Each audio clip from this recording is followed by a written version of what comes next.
তাহলে 8 নাম্বার অঙ্কের সলিউশন করতে গিয়ে ওনারা যেহেতু জয়েন্ট কস্ট অ্যালোকেশন করতে বলেছে, তাহলে আমরাও সলিউশন করতে গিয়ে প্রথমে লিখলাম statement showing allocation of joint cost. Method এখানে উল্লেখ করার কোনো প্রয়োজন নাই, কিন্তু আমরা বুঝে নিছি পার্সেন্টেজ দেওয়া আছে দেখে এটা হচ্ছে এনআরভি বা reversal cost. Reversal cost method. তাহলে চলো আমরা কলামটা টেনে ফেলি। এখানে যেহেতু 3টা মেথড আছে, তাহলে আমরা 3টা মেথডের জন্য আমরা 3টা করব, আর পার্টিকুলারসের জন্য একটা, আর টোটালের জন্য একটা করব। কারণ এনআরভি মেথডের শেষে যদি একটা টোটালের ঘর থাকে তাহলে আমাদের অনেক সুবিধা হয়।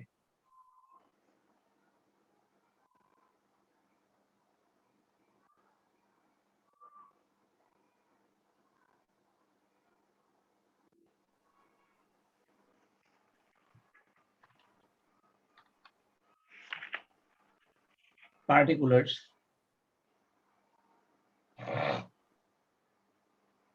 পুরোটা হচ্ছে কস্টিক সোডা,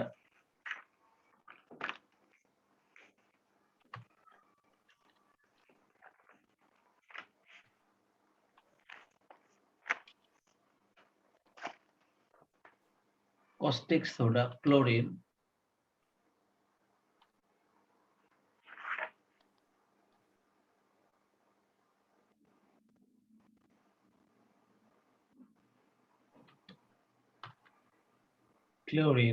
and hydrogen.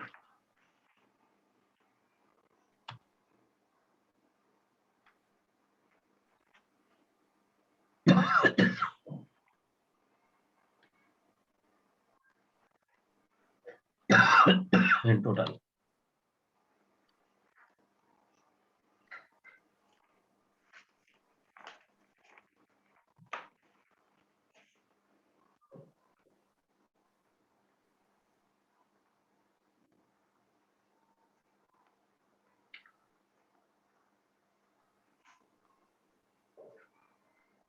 এই দোকানে মধু আছে, ওই চাচার দোকানে হ্যাঁ মধু আছে। কি মধু? এই যে না না এই মধু খাঁটি মধু না, ভেজাল।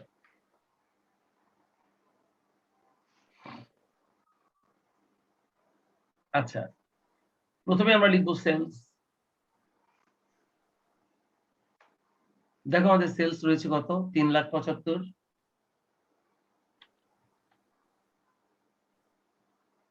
2,50,000, 60,000। আচ্ছা, সবগুলো যোগ করলে টোটাল সেলসটা কত হয় দেখো?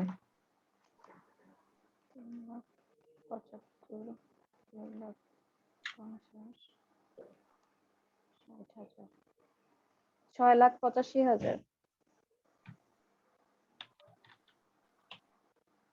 আচ্ছা, এবার আমরা এখান থেকে লেস করে দেব প্রফিট।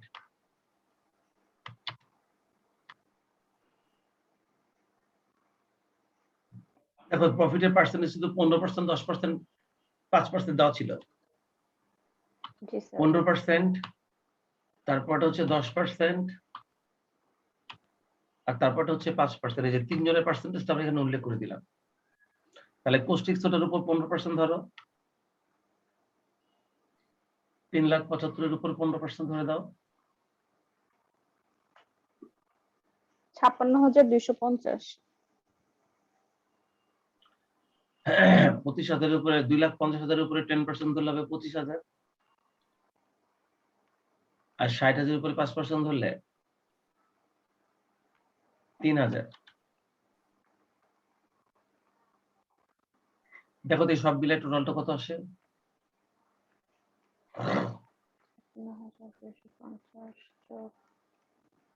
84,250। 84,250। স্যার আপনার ঠান্ডা কি ভালোর দিকে নাকি স্যার মাত্র লাগছে? মনে হয় মাত্র লাগছে। দেখি তো কাশি কাশি হচ্ছে গতকালকে থেকে। আচ্ছা, এবার আমরা প্রফিটটা বাদ দিয়ে দিই। দেখো তাহলে আমরা টোটাল কস্ট পেয়ে যাবো। প্রফিটটা বাদ দিলে যেটা পাবো সেটাকে আমরা বলবো টোটাল কস্ট।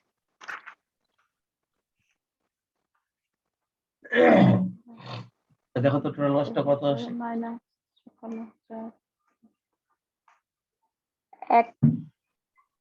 3,18,750। 3,18,750, তারপরেরটা 2,25,000 তারপরেরটা 57,000, হাজার, তারপরেরটা 4,85,000 মাইনাস 84,250, 6,750,000। 6,750,000। এটা নাম হচ্ছে টোটাল কস্ট। আমরা টোটাল কস্টটা পেয়ে গেলাম। আচ্ছা, এবার আমরা টোটাল কস্ট থেকে প্রথমেই তোমাদের ফার্দার প্রসেস কস্টটা বাদ দিয়ে দেবো না এবার।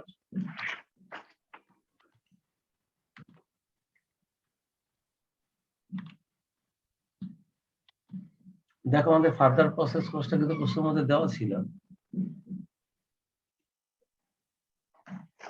এই যে after separation expense amounting two, প্রথমটা 1,60,000, তারপরটা 75, তারপরটা 10।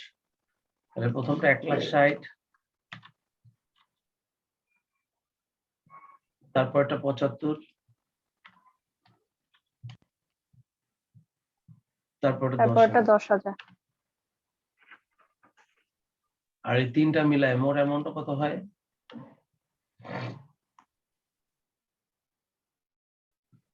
স্যার 2,45,000।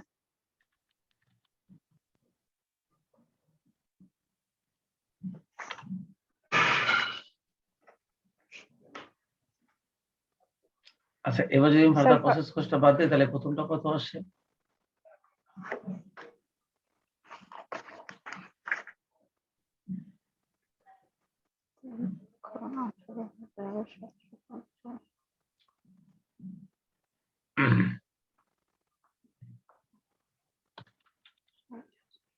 প্রথমটা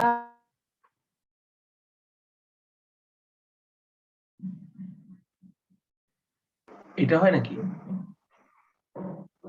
হ্যাঁ স্যার, 3,18,750 থেকে 1,60,000 বাদ দেওয়ার পর আসে 1,58,750। ও 1,58,750।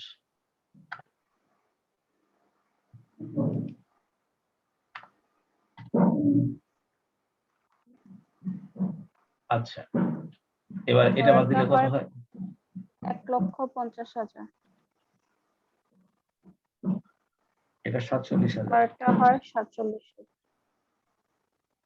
মোট অ্যামাউন্টটা হয় 2,45,000 স্যার, 3,55,750।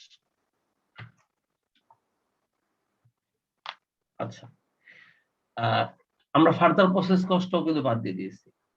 এবার আমরা এখান থেকে সেলিং এক্সপেন্সটা বাদ দিই।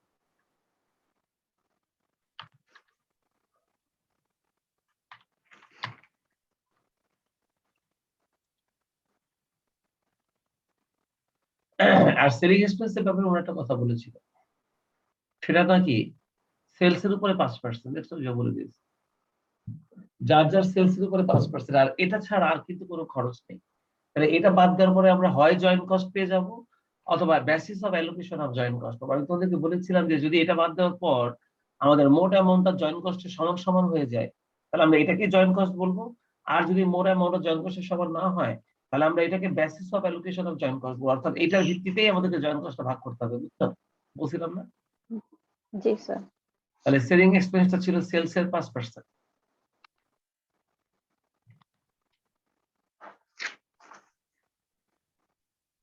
5% অফ সেলস। তাহলে যার যার সেলস এর 5% ধরো। প্রথমটা 17,700 স্যার, 18,750 আসে। প্রথমটা 18,750, তারপর এটা 12,500, জি স্যার। তারপর এটা 3,000। 3,000। এবার সবগুলো যোগ করতো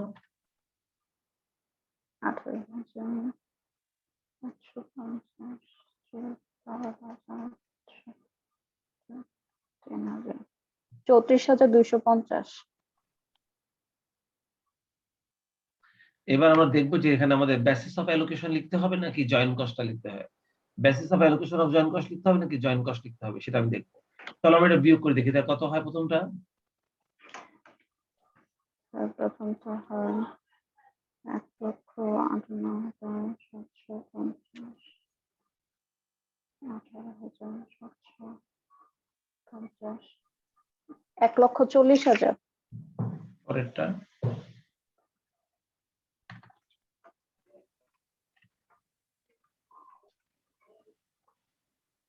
১,৩৭,৫০০। তারপরেরটা ৪৪,০০০। এবার সবগুলো যোগ করো তো।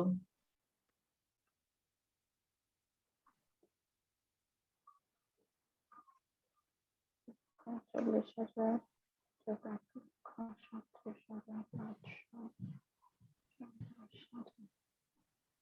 ৩,২১,৫০০। দেখি তোমাদের জয়েন কষ্ট কত দেওয়া ছিল। ৩,৫০,০০০। তার মানে আমরা এটাকে basis of allocation of join cost বলবো, তাই না? জি স্যার। যেহেতু আমাদের জয়েন কস্টটা ৩,৫০,০০০ ছিল আর আমাদের এখানে অ্যামাউন্ট আসে ৩,২১,৫০০, তাহলে আমরা এটাকে বলবো basis of allocation of join cost.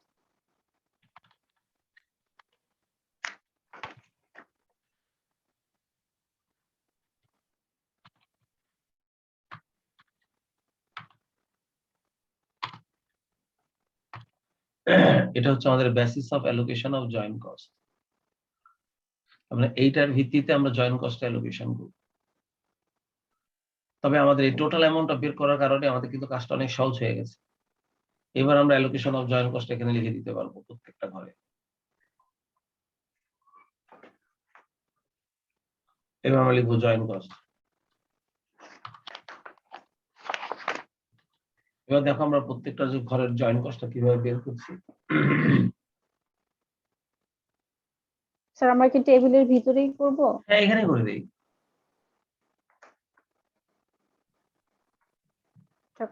সবসময় না বাহিরে করতাম। হ্যাঁ, বাইরে করতাম, কিন্তু এখানে টেবিলে যেহেতু করা আছে এখানে আমরা করে ফেলতে পারি। আচ্ছা।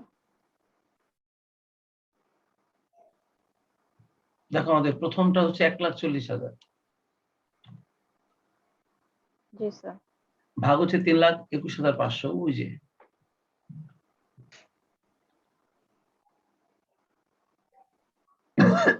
আর গুণ হচ্ছে আমাদের জয়েন কস্টটা ছিল কত জানো? জয়েন কস্টটা কত ছিল? ৩,৫০,০০০।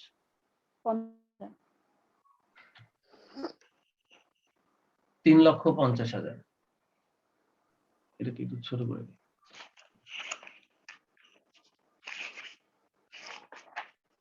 আচ্ছা, তাহলে দেখো তো আমাদের অ্যামাউন্টটা কত সেটা।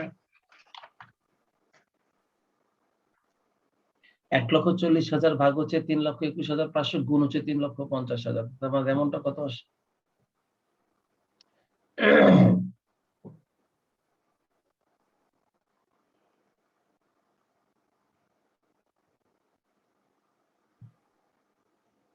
এক লক্ষ ৪০,০০০।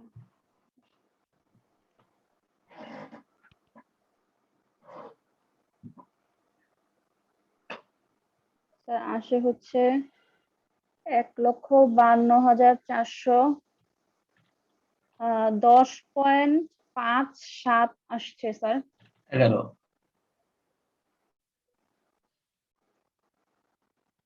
তাহলে তো ১১ ধরা যায় নাকি? হুম।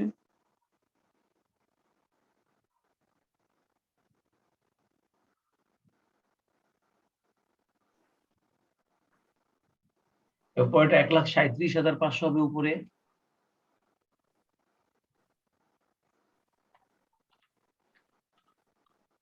ভাগ ৩,২১,৫০০ আর গুণ হচ্ছে ৩,৫০,০০০।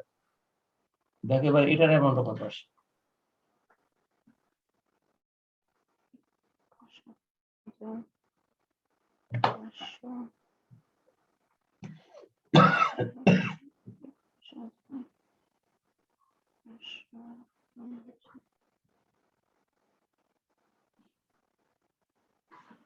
এটা আসে হচ্ছে ১,৪৯,৬০০। স্যার এখানেও কি এক যোগ করে নিব? নাও ১,৪৯,০০০ ১,৪৯,৬89। ৮৯। এবার আসো পরেরটায়। এখানে ৪৪,০০০ ভাগ ৩,২১,৫০০ গুণ হচ্ছে ৩,৫০,০০০। দেখো এটা কত আসছে?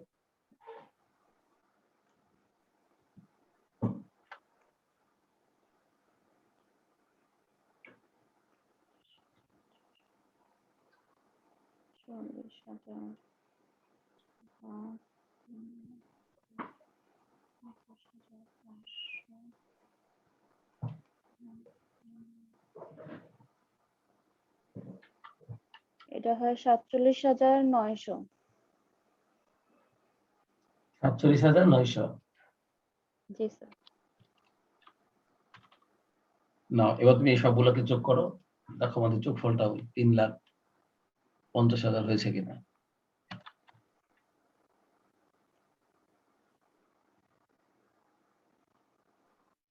সাতচল্লিশ হাজার 900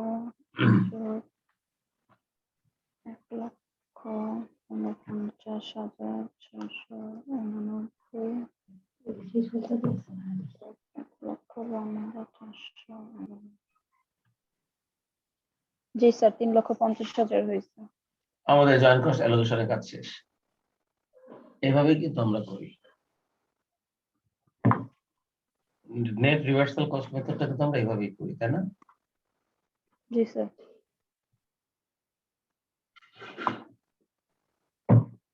তো 8 নাম্বারটা করা হয়ে গেল।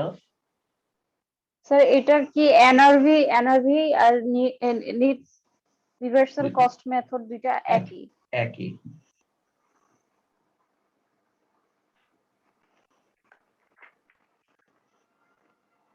বুঝছেন? হ্যাঁ স্যার। স্যার এটা একটা স্ক্রিন, স্যার অঙ্ক কি এটা করা শেষ? হ্যাঁ। একটা স্ক্রিনশট নিয়ে রাখি।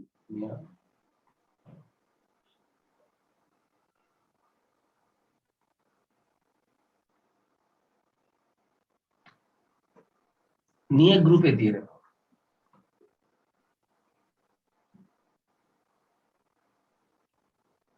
হ্যাঁ স্যার, নিচে।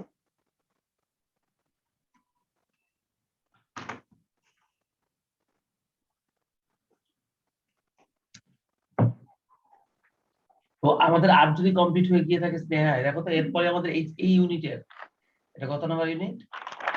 4। Sir 5 number. 4 নাম্বার ইউনিটের আর কোনটা বাকি থাকলো তাহলে? 8 যদি হয়ে যায় থাকে। স্যার আর কোনোটা বাকি নেই। তাহলে 4 শেষ। আমরা কি 5 শুরু করেছিলাম স্নেহা? স্যার আমরা 5 শুরু করি নাই, কিন্তু স্যার আমি 5-এর পার্ট ডি এর কয়েকটা অঙ্ক করে রাখছি। আচ্ছা, কোনটা কোনটা করেছো আমাকে বলো। স্যার আমি 2 নাম্বারটা করতে পারি নাই। 2 নাম্বারটা হচ্ছে কস্টের অঙ্ক, আর বাকিগুলো করে এটা কিন্তু 4, তুমি 5। এটা কিন্তু সহজ অঙ্ক ছিল। যাই হোক, এটা ডাইরেক্ট মেথড, এই জন্য তুমি পারো ইউজিং ডাইরেক্ট মেথড। এটা আরো সহজ ছিল। তো যাই হোক, আমি তোমাকে করে দেবো, এটা অসুবিধা নেই। কিন্তু 1 নাম্বারটা কি করেছো তুমি? হ্যাঁ স্যার 1 নাম্বারটা করছি, রিগ্রেশনের অঙ্ক ছিল। স্যার আমাকে বুঝিয়ে দিতে হবে। আমি এটা শীটে অঙ্কটা করা ছিল, আমাদের আগের শীটে সেম অঙ্কটা ছিল, রিগ্রেশনে করা ছিল। হ্যাঁ, সলিউশনে করা ছিল।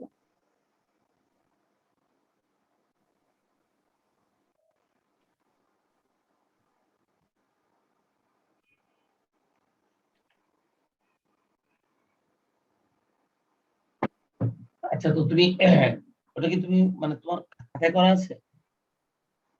হ্যাঁ স্যার খাতায় করছি।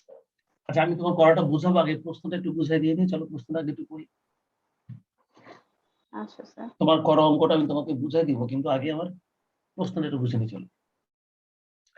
BCL Corporation manufactures a children's bicycle model CT8। তার মানে তারা CT8 নামক একটা বাইসাইকেল ওরা তৈরি করে।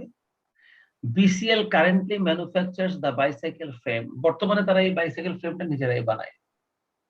During 2012 এবছর BCL made 32,000 frames at a total cost of টাকা 10,56,000। এবছর ওরা 32,000 ফ্রেম বানাইছে, তাদের টোটাল কস্ট পড়ছে 10,56,000। এই যে 10,56,000 টাকা টোটাল কস্ট লিখছে, যে এর মধ্যে কিন্তু ফিক্সড কস্ট আছে আবার ভেরিয়েবল কস্ট। বুঝছো? আচ্ছা। যদি বলো যে বুঝলাম কিভাবে, আসলে ওরা টোটাল কস্ট বলছে। আর আমরা জানি যে টোটাল কস্ট সাধারণত 2 ধরনেরই হয়, ফিক্সড এবং ভেরিয়েবল, তাই না? কিন্তু ওরা আলাদা চিন্তা করেনি, তাহলে বোঝাই যায় এটা হচ্ছে টোটাল কস্ট, ফিক্সড এবং ভেরিয়েবল মিলে টোটাল কস্ট। তাহলে 32,000 ফ্রেম বানাতে তাদের খরচ হয়েছে 10,56,000। পাশে আবার বলছে Raihan corporation has offered to supply as many frames as BCL's one size, cost of টাকা 32 টাকা 50 পয়সা পার ফ্রেম। আর অন্য একটা কোম্পানি রহিম আমাদেরকে অফার করছে যে তোমার যত ফ্রেম লাগে লাগুক আমাদের কাছ থেকে 32 টাকা 50 পয়সা সেটা কিনতে পারে। BCL anticipates needs 35,000 frame each year, তাদের প্রতি বছর 35,000 ফ্রেমের প্রয়োজন হয় for the next few years, পরবর্তী কয়েক বছর তাদের প্রয়োজন হবে 35,000। এইটা ওনারা আমাদেরকে প্রশ্নের মধ্যে বলে দিচ্ছে।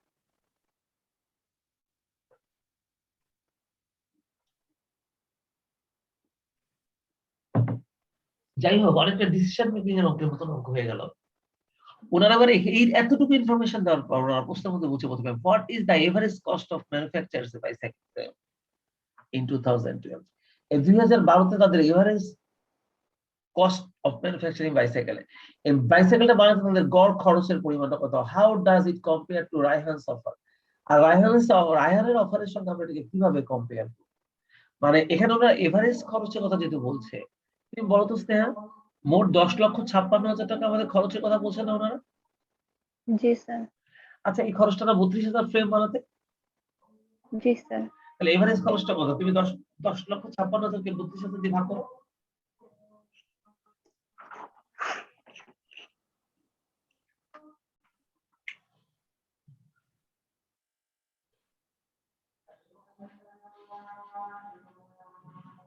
তেত্রিশ। এখন তোমাকে বলছে কি এটাকে কম্পেয়ার করতে, তারপর দেখা যাচ্ছে যে আমরা যদি বানাই তাহলে বানাতে গেলে আমাদের খরচ হবে এক একটা সাইকেলে 33 টাকা, অথচ রায়হান আমাদেরকে অফার করছে 32 টাকা 50 পয়সা। এই তাহলে রায়হান আমাদেরকে আর কম টাকায় অফার করেছে না বলতো? হ্যাঁ স্যার। আমি আমার এই 1 নম্বর রিকমেন্ডে খালি এতটুকু জবাব দিতে চাই, কারণ ওনার আমাদেরকে এতটুকু প্রশ্ন করেছে। তুমি খেয়াল করেছো how does it compare two Raihan সামা? আমি বলবো যে রায়হান অফার থেকে আমাদের এই খরচটা বেশি। তুমি কি বুঝছো কথা? জি স্যার।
তো এই যে জবাবটা আমি দিলাম স্নেহা, তুমি কি জবাবটা বুঝছো? ওরা যে কম্পেয়ার করতে বলছে আর এবারে যে এক একটা সাইকেলের জন্য খরচ কত সেটা বের করতে বলছে, যে কাজটা আমি করলাম 1 নম্বরে, তুমি কি এটা বুঝছো? এটা কোনো সমস্যা আছে এটাতে?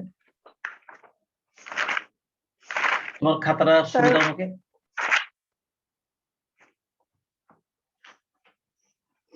স্যার দিচ্ছি।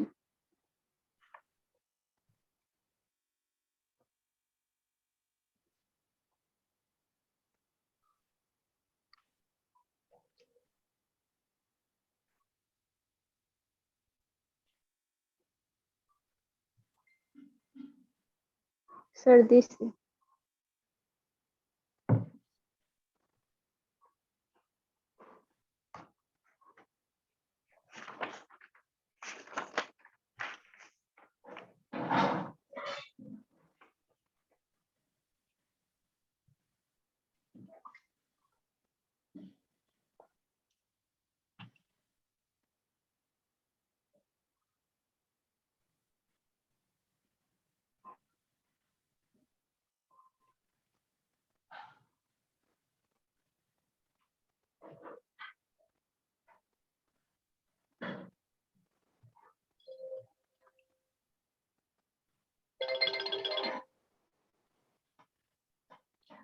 হ্যাঁ অলমোস্ট অবশ্যই স্যার।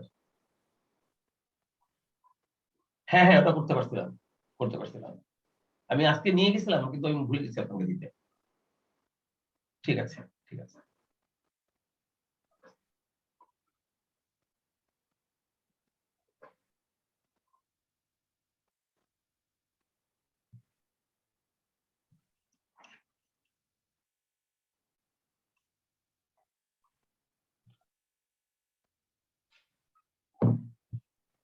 এই দেখো স্নেহা, রিকোয়ারমেন্ট একে কিন্তু জবটা ওইটাই করা হয়েছে। দেখো আমাদের টোটাল যে ম্যানুফ্যাকচারিং কস্টটা ছিল 10,56,000, ওটাকে আমরা টোটাল নাম্বার অফ বাইসাইকেল দিয়ে ভাগ করে আমরা বের করেছি 33 টাকা পার ফ্রেম। কিন্তু কমেন্টসটা তুমি লেখোনি, কারণ কমেন্টসটা কি আমাদের সলিউশনটার মধ্যে লেখা ছিল না?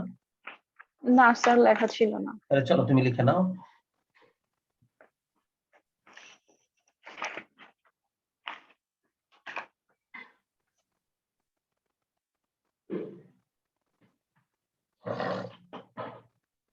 এইভাবে লেখো কমেন্টসটা লিখে।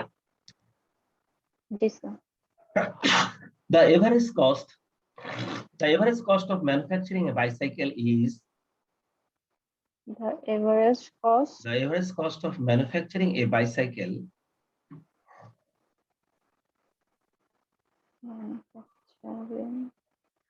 bicycle frame, শুধু bicycle লিখো না, bicycle frame. The average cost of manufacturing a bicycle frame is টাকা 33. জি স্যার। তারপর দেখো which is higher than, কি sir? which is higher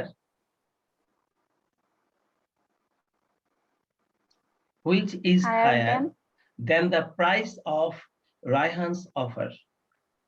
Which is higher than the price of Raihan's offer. Which is higher than the price of Raihan's offer. হ্যাঁ sir লিখছি। শেষ হয়ে গেছে। হ্যাঁ তো স্যার। শুধু কমেন্টসটা ওটা নিচে দিয়ে লিখে দিলেই হয়ে গেল, আর কিছু না। ওনারা 1 নম্বর রিকমেন্ডে না এটাই বলেছে, তুমি বুঝছো না? হ্যাঁ স্যার বুঝছি। আচ্ছা এবার 2 নম্বরে কি রিকমেন্ডে কি বলছে একটু পড়ে দেখো। 2 নম্বরে বলছে BCL's cost analyst uses annual data from past years to estimate the following regression equation with total manufacturing cost of the bicycle frame as the dependent variable and bicycle frames product as the independent variable y সমান 4,35,000 হচ্ছে fixed cost, 19 টাকা হচ্ছে variable cost, আর x হচ্ছে unit. এটাকে আমরা total cost formula বলি। এটাকে আমরা টোটাল কস্ট ফর্মুলা বা টোটাল কস্ট লাইন বলি, যার মধ্যে 4,35,000 টাকা হচ্ছে ফিক্সড কস্ট, 19 টাকা হচ্ছে ভেরিয়েবল কস্ট পার ইউনিট, আর এক্স হচ্ছে ইউনিট, আর ওয়াই হচ্ছে টোটাল কস্ট। এটাকে রিগ্রেশন ইকুয়েশন বলা হয়, ওয়াই অন এক্স। ঠিক আছে স্যার, এটা কি কোনো মানে সূত্রর কিছু দেওয়া মানে এটাকে টোটাল কস্ট লাইন বলে। এই রিগ্রেশন ইকুয়েশনে বা এই চ্যাপ্টারে এই যে জিনিসটা তুমি দেখতেছো কোশ্চেনের মধ্যে, এটাকে টোটাল কস্ট লাইন বলা হয়, এটাকে টোটাল কস্ট ফরম্যাট বলা হয়। এটাকে বলে টোটাল কস্ট ফর্মুলা। সারা পৃথিবীতে টোটাল কস্টের ফর্মুলা এটাই, বুঝছো? টোটাল কস্টের ফর্মুলা এটাই। ওয়াই মানে টোটাল কস্ট, 4,35,000 হচ্ছে ফিক্সড কস্ট, 19 টাকা হচ্ছে ভেরিয়েবল কস্ট, আর এই এক্সট্রা হচ্ছে ইউনিট। বুঝতে পেরেছো? জি স্যার। আচ্ছা এখন ওনারা তোমাকে বলছে প্রশ্নের মধ্যে during the years, এই বছরগুলিতে used to estimate the regression equation, the production of bicycle frames varied from 31,000 to 35,000। তার মানে 31,000 unit, 32,000 unit, 33,000 unit, 34,000 unit, 35,000 unit, প্রত্যেকটা যে ইউনিট। তুমি বলো তো এই এক্স এর এখানে 31 লিখলে একটা টোটাল কস্ট বেরোবে, এই এক্স এর এখানে 32,000 লিখলে একটা টোটাল কস্ট বেরোবে, এক্স এর এখানে 33,000 লিখলে একটা টোটাল কস্ট বেরোবে। তার মানে এখানে আমরা এই 30 থেকে 31 থেকে 35 পর্যন্ত বিভিন্ন মান বসিয়ে আমি কি ওয়াই এর মানগুলো বের করতে পারি না? পারি। জি স্যার। এবার ওনারা বলছে ইউজিং দিস ইকুয়েশন, এই সমীকরণটা ব্যবহার করে estimate how much it would cost, total cost কত হবে বের করো। BCL manufacturing 35,000 bicycle frames. এই 35,000 বাইসাইকেল ফ্রেম বানাতে আমাদের টোটাল কত কস্ট পড়বে সেটা তুমি এই সমীকরণ ব্যবহার করে বের করো। তার মানে হ্যাঁ, তুমি এখন এই এক্স এর জায়গায় 35,000 বসাও। স্যার 19x এটা ভেরিয়েবল কস্ট না? 19টা ভেরিয়েবল কস্ট পার ইউনিট, আর এক্সটা হচ্ছে ইউনিট। তাহলে এই এক্সটা এখানে তুমি 35,000 লিখবা, বুঝছো?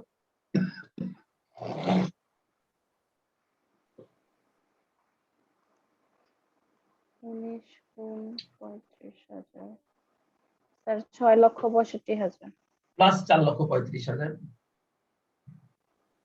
প্লাস 35,000। 4,35,000 তাহলে তোমার টোটাল কস্টটা কত 11 আসে 11 লক্ষ। মাইন্ডে রাখো। তাহলে এই সমীকরণ অনুযায়ী তোমার টোটাল কস্টটা কত টাকা হয় স্নেহা? 11 লক্ষ, তাই না? 11 লক্ষ, হ্যাঁ। আচ্ছা, রায়হান আমাদেরকে অফার দিয়েছিল 32 টাকা 50 পয়সা করে না স্নেহা?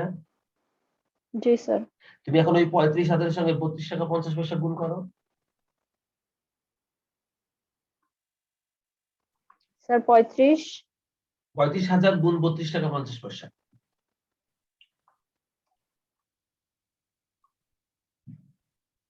11,37,500। তুমি কি খেয়াল করেছো আমাদের এবার সমীকরণের তুলনায় রায়হানের অফারের খরচটা বেশি হয়ে গেছে? জি স্যার।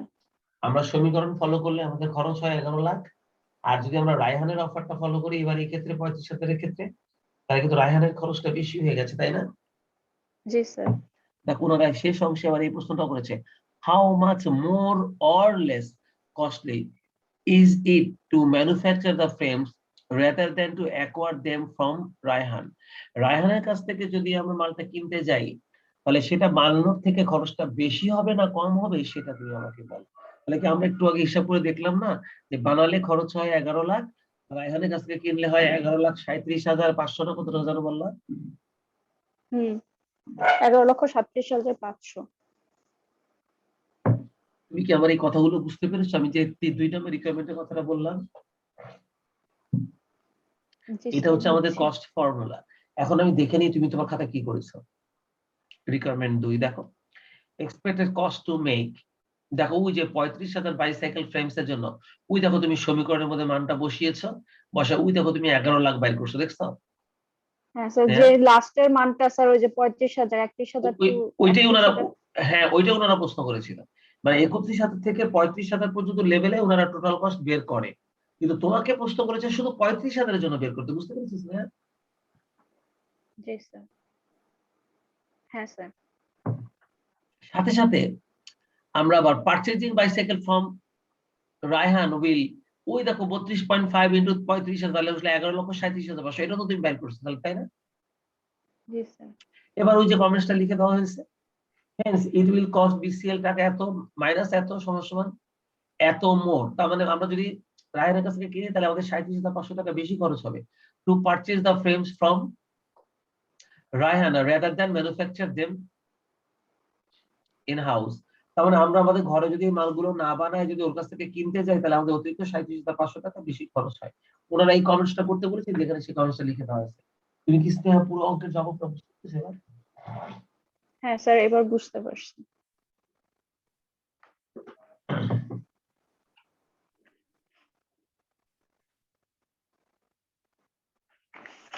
আচ্ছা স্যার। বলো। স্যার। হ্যাঁ বলো। স্যার আজকে এতটুকুই স্যার, থাক স্যার, আমার অনেকক্ষণ বসে থাকতে থাকতে স্যার আমার খুব পেন হচ্ছে তাই মাথায়। নাকি? আচ্ছা ঠিক আছে ঠিক আছে ঠিক আছে ঠিক আছে ঠিক আছে। স্যার 10-15 মিনিট পর স্যার না হয় ইয়ার লিংক দেন, 10 মিনিট পর দিলেই হবে। ঠিক আছে ঠিক আছে, ঠিক আছে। ওকে, আল্লাহ হাফেজ। আচ্ছা স্যার।